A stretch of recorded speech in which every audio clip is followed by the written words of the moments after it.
Hi besties, I'm here with my first update of Akamath.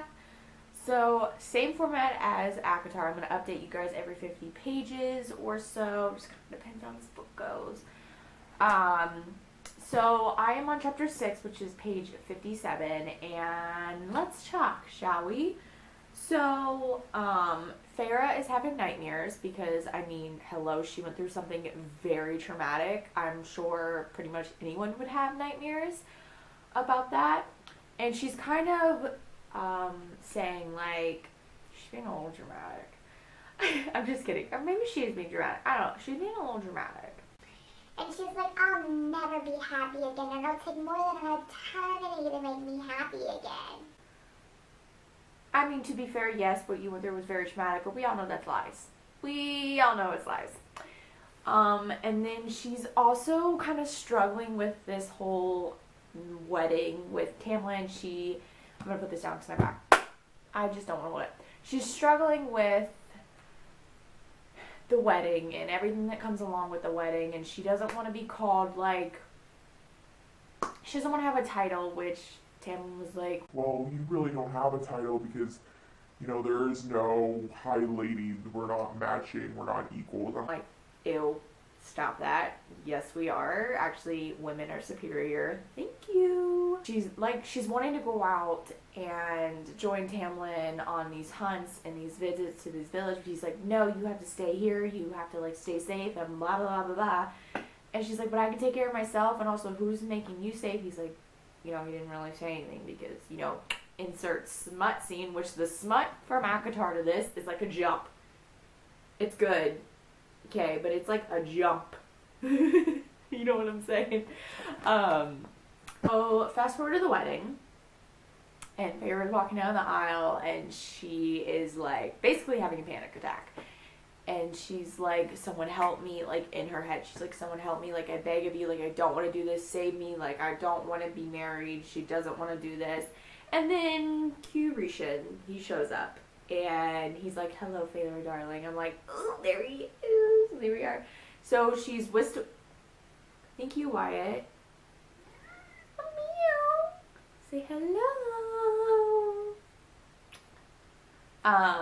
She's whisked away to the night court, and she's there for a week, and that's basically where I'm at. So I'm excited, but those are my thoughts right now, and I'll get you guys in another 50 pages.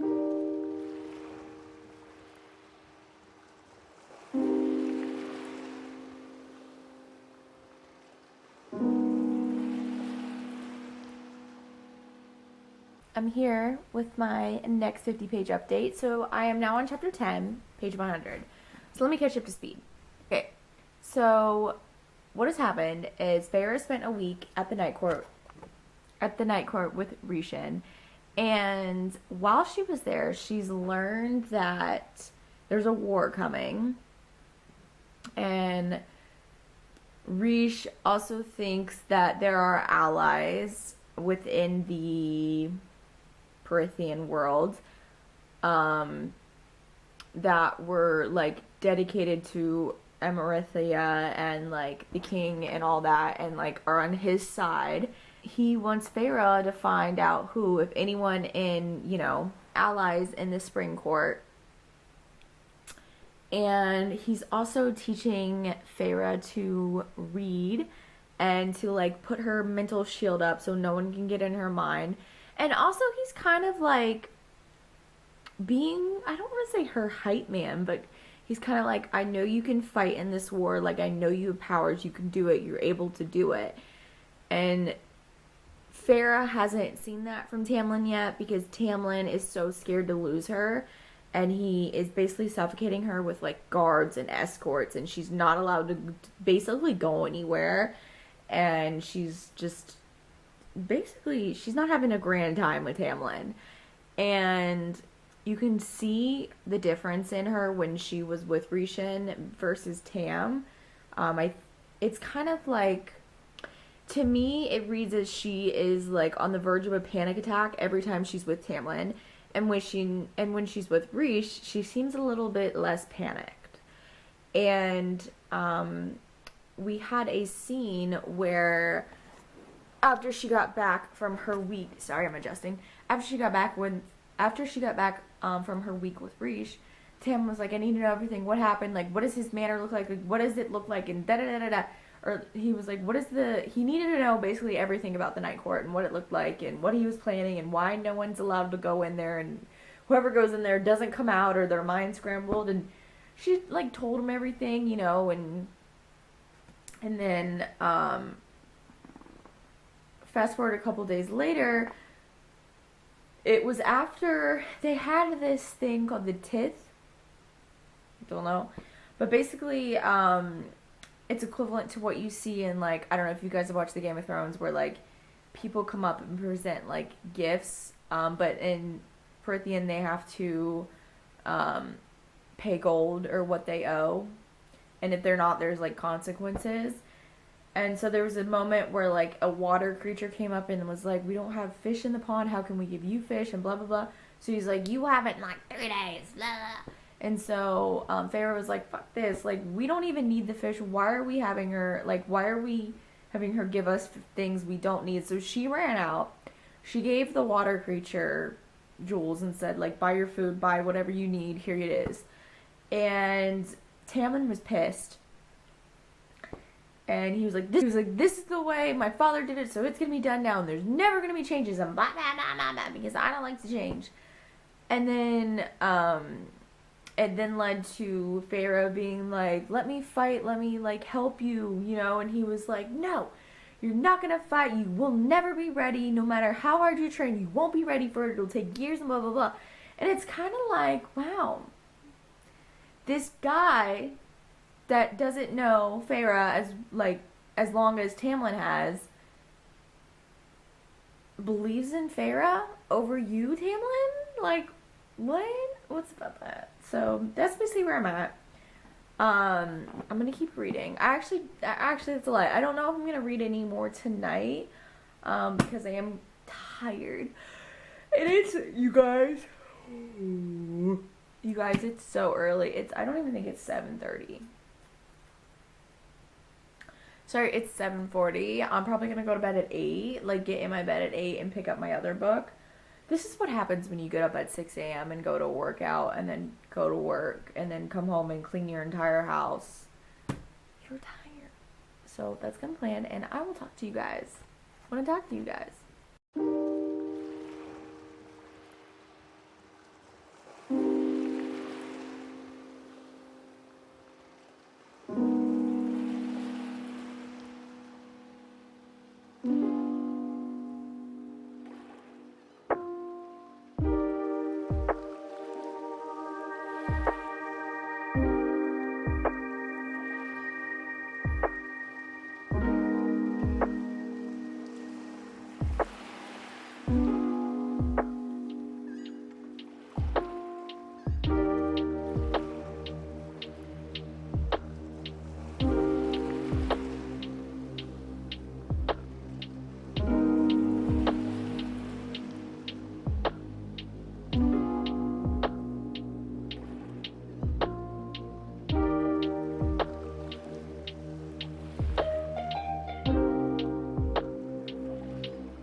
Friends, I'm here with updates.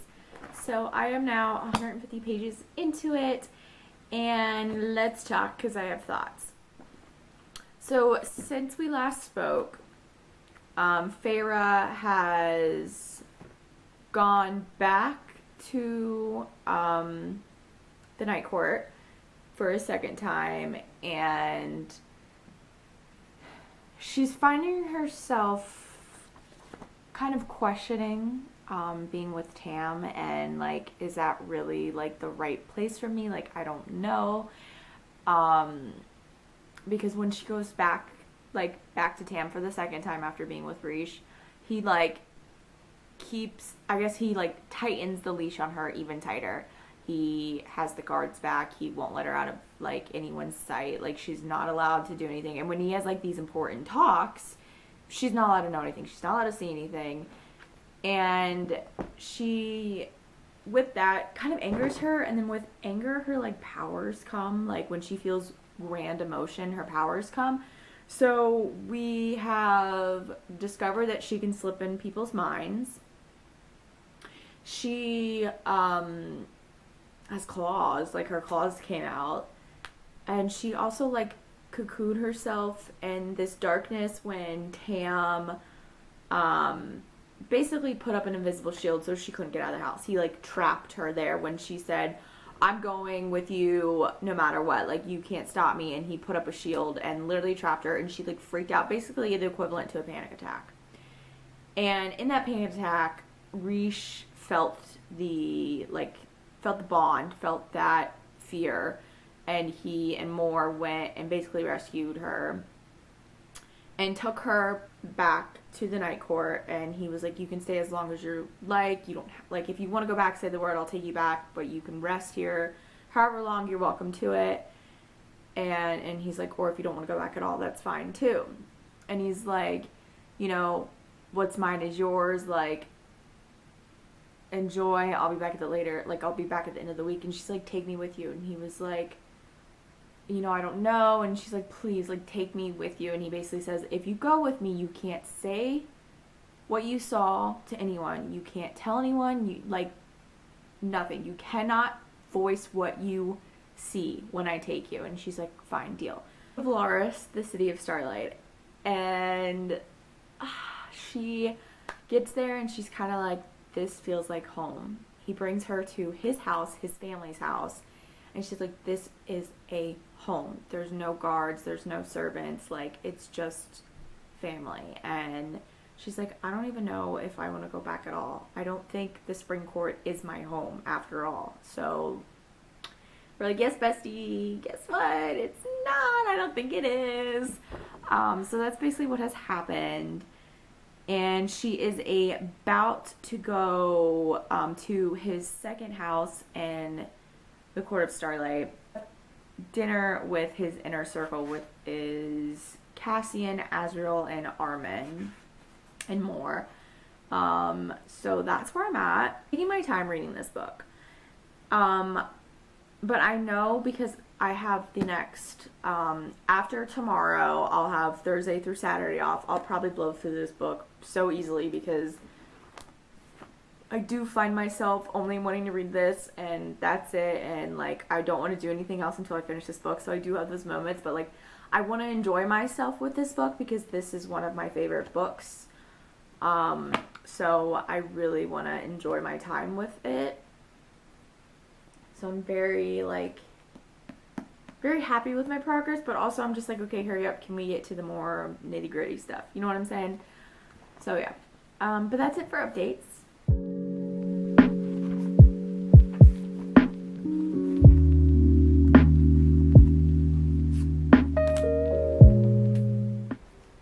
Hi guys, I'm here with another 50-page update. I'm on page 200, and basically what's happened is, I think the last thing I told you guys is I think the last thing I told you guys was Farrah was having dinner with Reese's like inner circle. She met Cassian, Azriel, and Armin, and they had a lovely dinner. And Farrah just kind of sat there being like, he is having dinner with friends. He calls these people his friends. He doesn't call them his court. He doesn't call them whatever Tamlin called his people. Like, they're his friends. And she's like, that's shit. And I think to me, it seemed like she was thinking that's like a breath of fresh air from like Tam. And then there was a part at dinner. It was the moment before she accepted Rishin's offer to work with him and help him. And they asked her, like, what's her story? Because they were all telling their stories and how they met and all that. And she told how she, like, taught herself to hunt. And Cassian was like, you taught yourself to hunt? And she was like, yeah, but he goes, but not fight. And she goes, don't you, And she was like, no. And he was like, I could teach you. And she said, don't you think it sends the wrong message if I learn to fight? And they all just froze and said nothing, because that's what she was taught. It was shoved down her throat that, like, learning to fight would send the wrong message, and she can't do that, and on and on and on. And Moore steps in and she goes, so you'll understand me, Farah, when I say that I know what you feel and I know what they tried to do to you, and that with enough courage you can say to hell with a reputation. Her voice gentled and the tension between them all faded with it. You do what you love and what you need. I love her. And I said, yes, queen. And so after that, she agreed to work with Rish, and their first thing was to go to the prison to talk to the bone carver, and like Farah had a little bit of a panic attack the first time they went, and then Armin gave her this amulet, and they went, and they're now in the prison talking to the bone carver, and that's where I'm at. So very interesting. I very much see Farah fitting into Valaris much more than she did with the Spring Court and Tam. Like, she seems like she fits in here. But I'm gonna keep reading. Hi friends, I'm here with updates. Okay, so I actually don't know when the last time I updated this vlog was, because let me explain. I had an abscess form on my tooth. TMI. So sorry if that grosses you out. So I was in very extreme pain. Could not read, could not concentrate, literally could not do anything for about like, I'd say like a week and a half. So it's probably been about that long since I've actually picked up Acamap. Went to the dentist. Long story short, if you don't watch my weekly reading vlogs, which you should, if you're just finding this one and you don't watch my weekly reading vlogs, what are you doing? I'm just kidding. So basically I went in for root canal. Turns out I have to go to a endodontist. I have to go to a specialist who only does root canals because my roots are special. So I'm on antibiotics, painkillers, so I'm feeling okay enough to read. So I did that, and I read. Took me a little while to get back into this book. I don't know why this book is making me like a little slumpy, and I think it's just because of all the new information we're getting. Even though this is not new information to me because I've read this book, but I just feel like it's a lot of stuff you need to learn because she's joined a whole new court. Well, she isn't has she officially joined? I don't think she's officially joined. She just agreed to help Rish. So basically what's happened is I'm on page 300, about to start reading chapter 31. Usually I update every 50 pages, but quite frankly, not anything worth updating you guys with. Like, I had no thoughts when the 250 page came and went. I had literally no thoughts until recently. So basically, I think I'm here with my 100 page update. So basically, what has happened is Rish, Azrael, and Cassian and Farah, of course, went to Farah's family's manor, and only Nesta and Elaine was there, and they stayed because they were going to send a letter to the queen so they can host them and, you know, do their little discussion talk. I quite frankly, it's been so long. It's been like a week since I picked this book up. I forget what it's about, like what they're trying to do. Something about coming to an agreement. I don't know. Anyways, that happened, and Nesta and Kaz are just like, they're so funny. Like, it's so funny because she, like, Rish was saying that, like, it's been a long time since someone got under Kaz's skin, and Nesta does, and it's just so, love it. Also, Farah can winnow. We found that out. Also, someone tried to take Farah, and it was the Attar who was sent by the king who wants Farah, and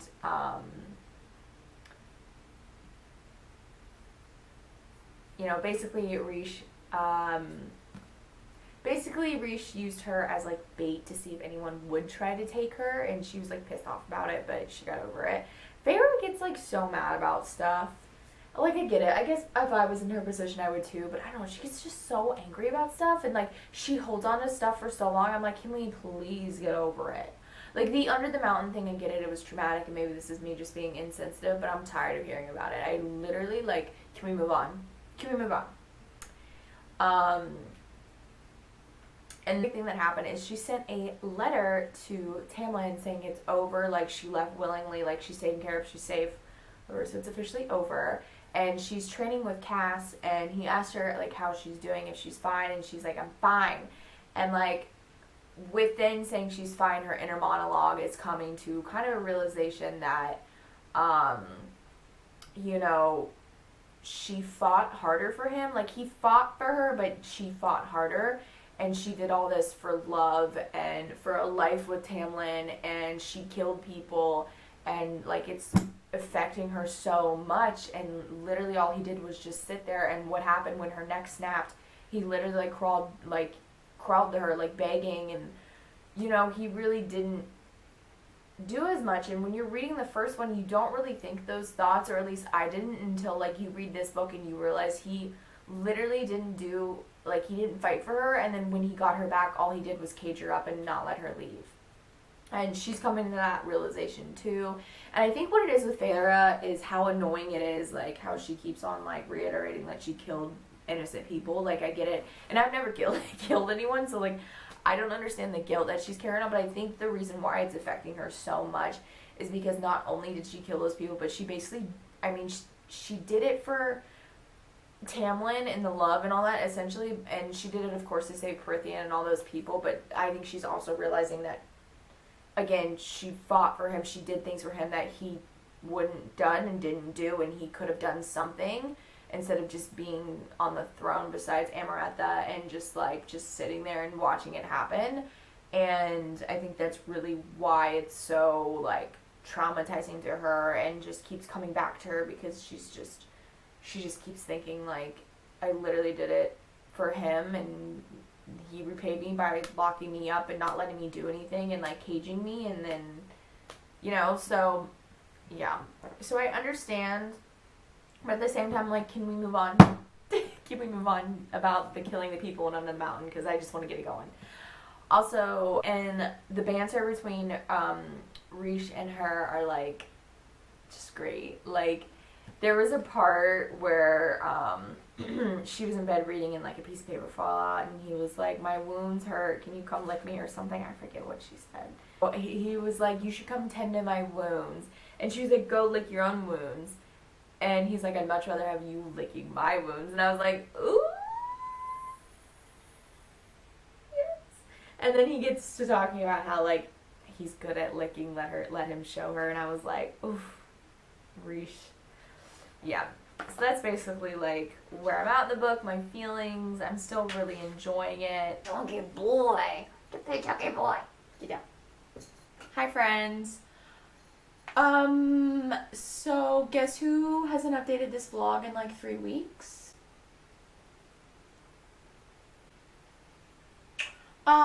So I had some stuff going on in my life, and I honestly just did not feel like picking up Akamath. Shocking, I know. I literally don't know what it is about this book, but I just, for the life of me, could care less to read this book at the time when I started this vlog. Like, I just didn't want to read it. Why? Because I remember really, really enjoying this book. And I don't know. I don't know if it's because I'm just not into fantasy at the moment. I'm in my thriller era right now. I've been reading a lot of thrillers. You guys watch my weekly vlogs. You know, if you haven't watched my weekly vlogs and you're just now finding my channel, hi, welcome. Make sure you subscribe, because I do weekly reading vlogs every single week. So make sure you subscribe for those. Back to this. So yeah, I don't know if I wasn't really feeling it, but yesterday, which was Monday, August 15th, yep, that's how long it's been. I think the last time I picked this vlog up, it was July. I switched to the audiobook so I could read it faster, because annotating, if you annotate, as you know, takes a lot longer to do versus just reading straight through. And that did help. It's helped actually tremendously, and it has put me right back in the story. Excited to read this. I'm into it. Don't really want to put it down. So, yes, I am very pleasantly surprised to say that I'm back into reading this. So, I don't remember the last thing I updated you guys on, and I'm so sorry. I'm just going to recap what has happened since I started reading it again on Monday. So, I've read 100 pages since I've last talked to you guys. I don't really remember the last thing I said to you guys, so I'm sorry. But let me try my best. So, right now, where I'm at in the book is Feyre, Rishan, Cassian, Azriel. All of them are going to the Court of Nightmares to kind of prove to the queens that they want peace. They're going to get this orb to show them Valaris because they don't want to risk bringing them here and like the battle that will happen if they bring them to Valaris. So that's kind of where I'm at in the book. My thoughts so far is that Feyre is getting on my nerves a little bit. There was a scene in particular where it was after they stole the book from Tarkin, and Tarkin, all he wanted was an alliance, a friendship with Rish and everyone else. He sent them blood rubies, which is basically like you have a price tag on your head, you're gonna get killed, like you're dead the next time, like I see you or catch you. So he was Rish was kind of in a mood, was feeling very sour about it, like upset with himself that he did that because, you know, Tarkin is such like someone that is truly genuine, I think. I don't know, I don't really remember him a lot in the story.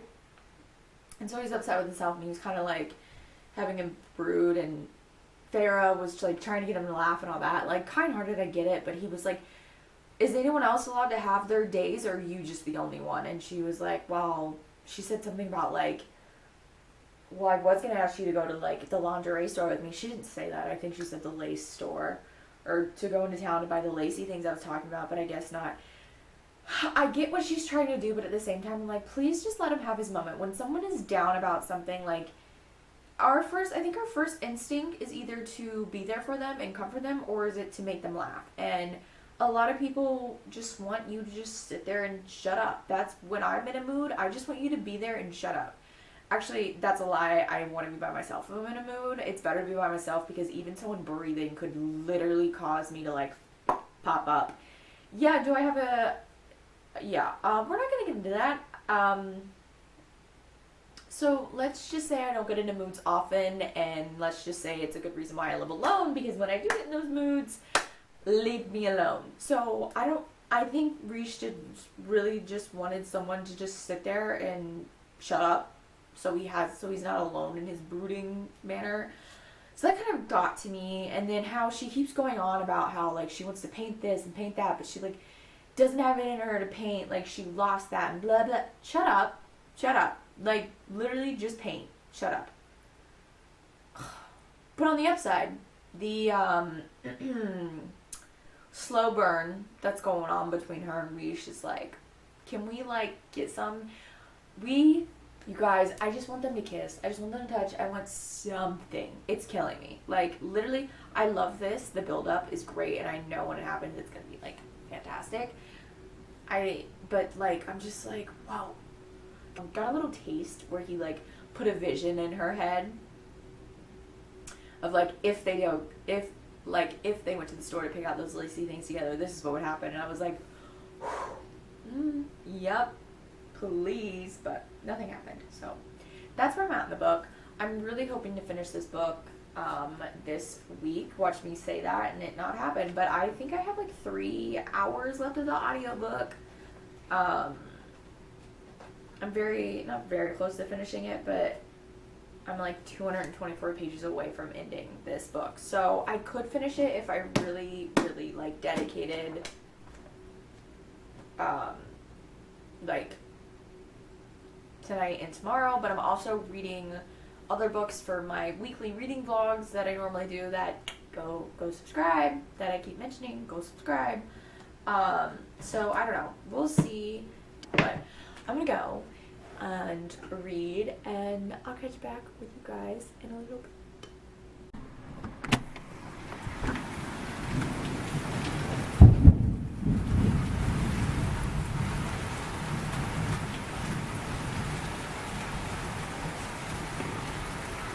Hi friends.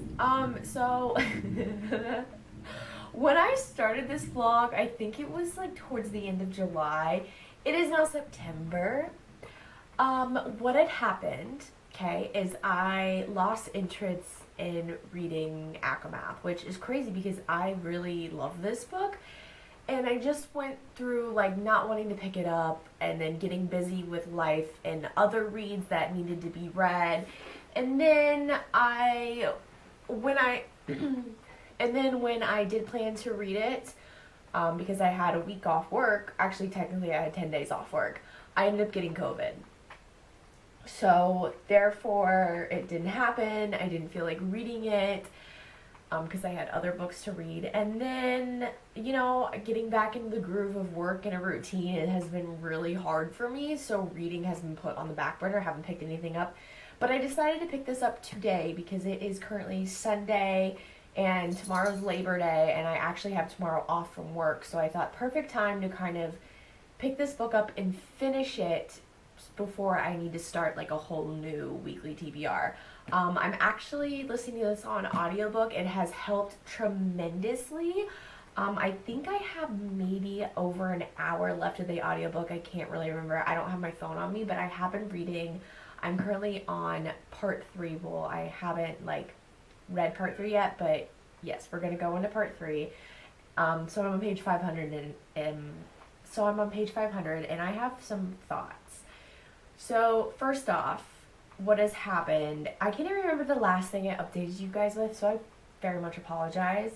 But what has happened is, well, I guess a big thing that's happened is Farah found out that Tamlin and his father and his brothers killed Rish's family. And then, because we've known for the first book that Reese killed, Tamlin's, that we've known from the first book that Rishan's father has killed, we've known from the first book that Rish killed, we knew from the first book that Rishan's father had killed Tamlin's mother and sisters, and so, but we didn't know that Tamlin was, and his father and his brothers killed Rish's family. So, that was a big thing we found out. And then the other thing is Lucian showed up and found Farah and was like, you need to come home. And she's like, I'll never come home, and blah, blah, blah, blah, blah. Farah being her overdramatic self. Which, I don't know if I've said this before, but Farah is not my favorite character, at all. She is quite annoying. I think she's very overdramatic. Yeah, what she went through being locked up, and he didn't even let her out. It's not like she was locked up, she just wasn't allowed out. I don't know how to, interpret that or take that, but, to me, she wasn't, in jail. He was just being very overprotective, which was wrong, and he should let her make her own decisions fully, 100%. But, at the same time, I think she's being a little overdramatic. But also not, because I guess she just went through a very traumatic thing, and then for Tamlin, the person she loves, who's supposed to protect her, who is supposed to be there for her, her everything, just kind of keeping her, in the house, not letting her do anything. I guess that is, I guess that could add on to her trauma. But, yeah, I just think she's very overdramatic.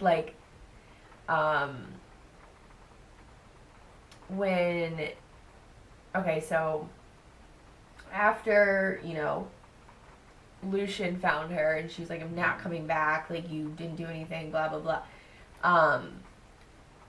Rish and her had to share a bed.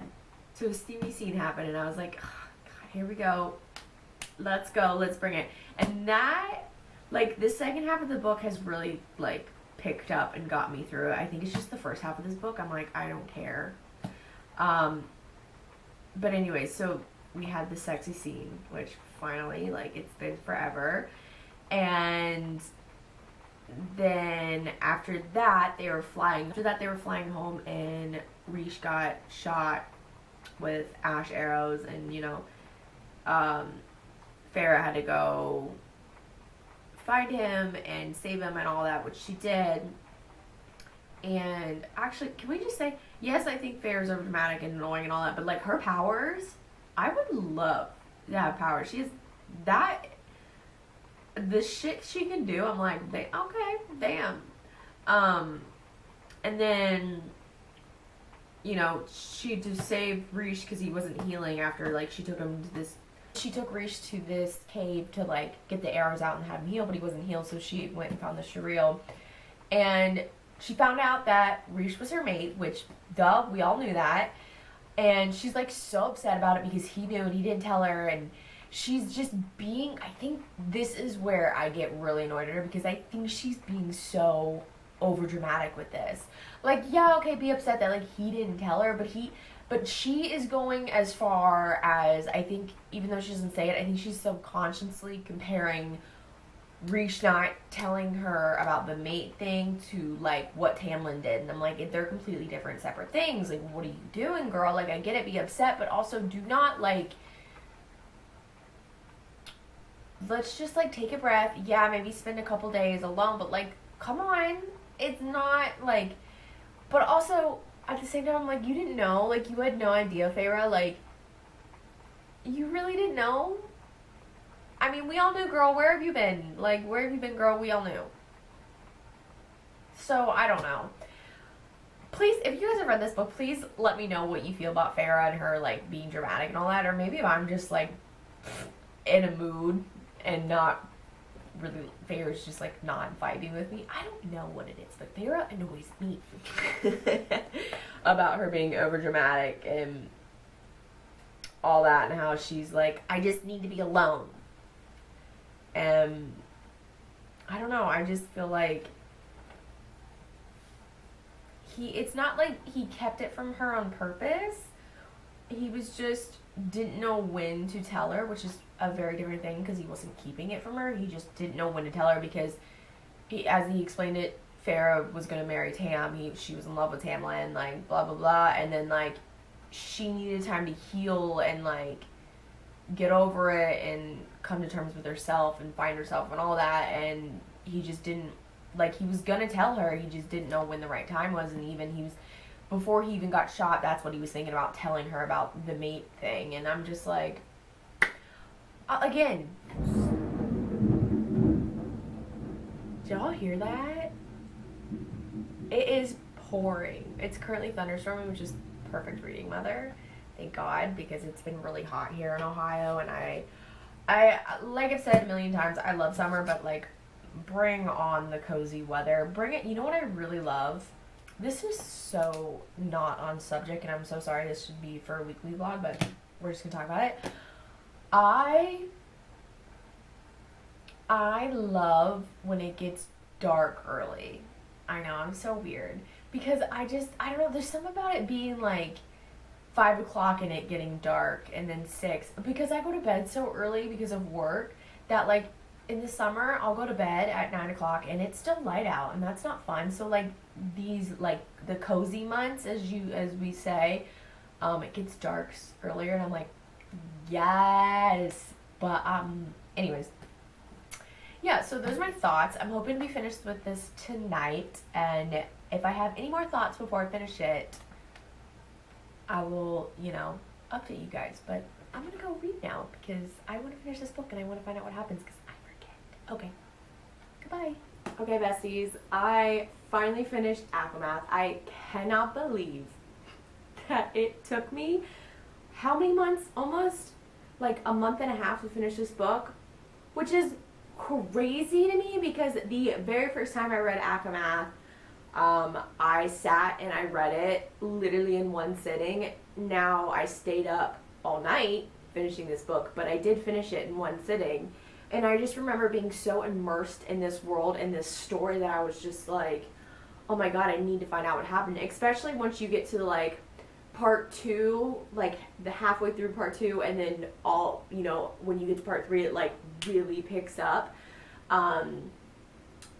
Now, for this reread, I will be 110% honest. I do not remember more than half the things in this book. I remember, of course, like, the spicy scene. I know that happened, and I remember, like little things, but I do not remember the majority of this book.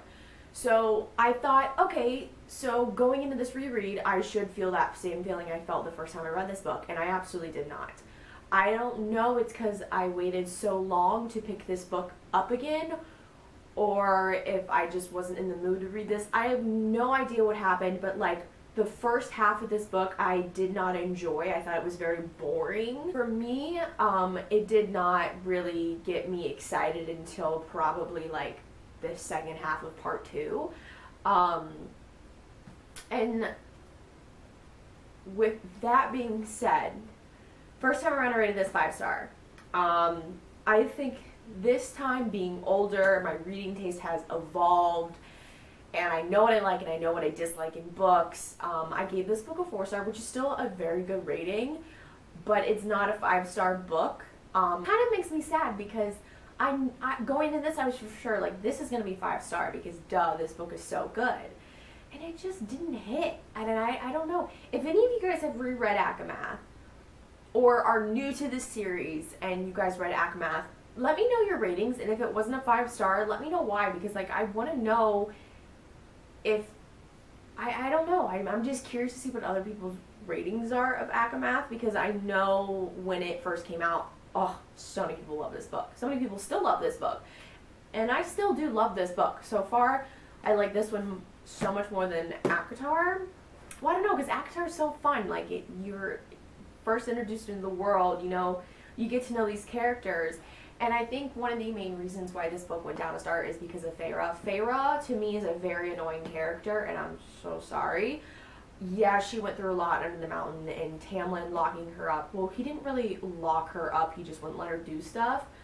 But, like, Tamlin is toxic, and I hate Tamlin. But, like, Feyre, I think, was just, I don't want to say it, but she was so overdramatic in some parts, and I feel so weird and, like, bad saying that about her because of what she went through, but I'm just like, come on. And I think she was subconsciously comparing Riche to Tam, which she should not do, because Rishan is like completely different from Tam, especially when it comes to like the whole him not telling her about him, like her being his mate, and you know, vice versa.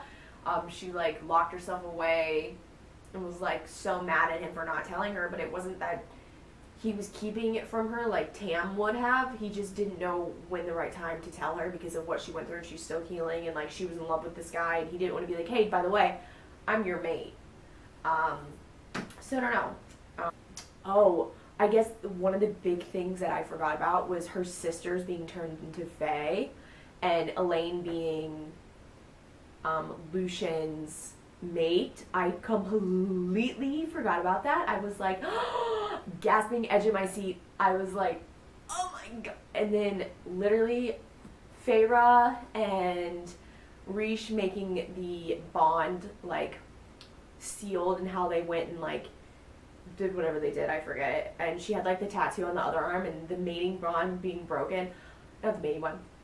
The bargain bond was broke. I literally, like, because I forgotten about that they did the mating bond, I literally was tearing up because I'm like, oh my god, this is breaking my heart. Because I love Riche, and I don't know. And then when they were like, oh, like, they didn't know about the mating bond, like, it's fine. And I was like, I forgot. You guys, this whole part 3 of this book I forgot about. How did I forget such, like, a huge thing?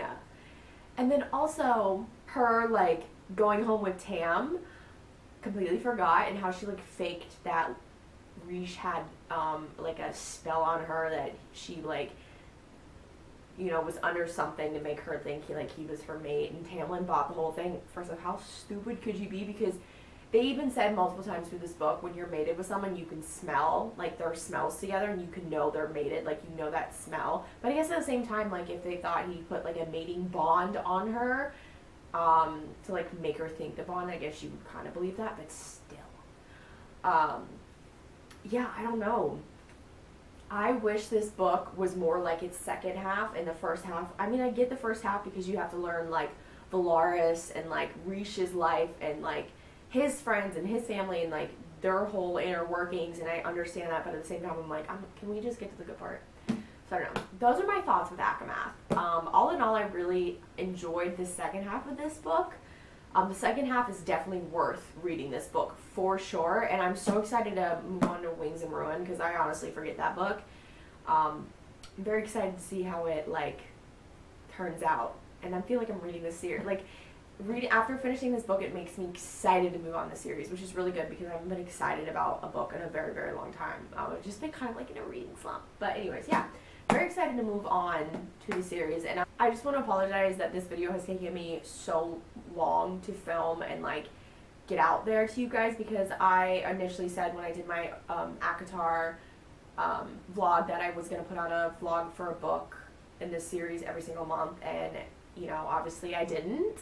I did put one out in August, but August was such a hard month for me. If you guys watch my weekly vlogs, you guys can a little bit understand that I was, you know, going through some stuff. So August was really hard. Granted, I finished it.